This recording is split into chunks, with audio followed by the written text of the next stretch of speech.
Yep. We're going to dive into some sports now, Pete. And even though Pete knows this better than even these guys that are discussing it, we thought that the conversation these guys were having about the 12-team playoff and who gets not included, like Alabama, for instance, and why Bama didn't get in. Let's take a look and listen. Brands matter. Yes. This isn't about a meritocracy. It's a branditocracy.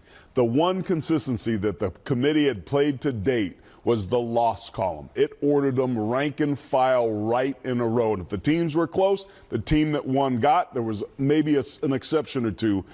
To move Alabama there, it locks them in. It's good to be the king. They've gotten the benefit of the doubt, and they've earned it. But it's not based on what's taken place on the field. You look at a Georgia team that dropped 9 spots after losing on the road, when Ohio State only drops 4, losing at home to a 6-5 team. Miami drops all the way down, losing to a pretty good Syracuse team, when other teams enjoy different scenarios. Yep. So it's not equal. It's never designed to be equal. And these teams don't earn their positions. They're placed. The whole deal here is to get the most eyeballs and to make the most amount of money possible. Yep. It's to make money. This whole thing is set up to do that. Everybody's got an opinion, man. Right?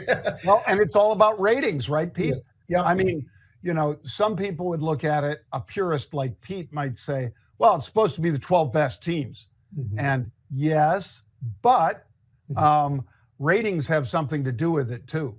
Yeah. And I think just as that group was discussing, some of these teams, people aren't as enthralled with seeing. I mean, it was funny. I saw one guy, Pete. It was in fact Cam, the quarterback.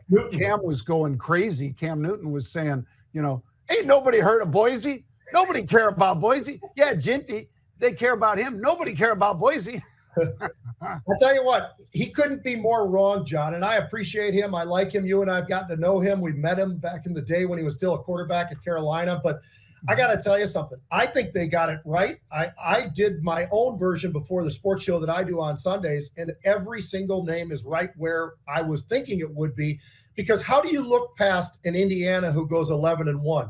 I understand that they got beat up pretty good against Ohio State, but they also had a dropped punt by the punter where he dropped it. They gave him the ball deep in the territory. They had a punt return for a touchdown. So a lot of it really was the special team side of it and everything else. But they had 11 other teams, John, that they went up against. Now, people could say, well, you know, those teams weren't all that good. Hey, it was the Big Ten. Big Ten is still considered one of the very best, as a matter of fact. So even if you're playing the lower end of the Big Ten, I don't think that makes this any worse. And by the way, Indiana, just to give you a little idea, they had 520 points they scored this year, only gave up 176. Nobody, and I mean nobody, has those kinds of numbers. So they performed against who they went up against to the highest level. So absolutely incredible. They deserved it. Bama, Ole Miss, I love them both, but they don't deserve to be in there because you can't get in there with 3 losses unless you win the championship game.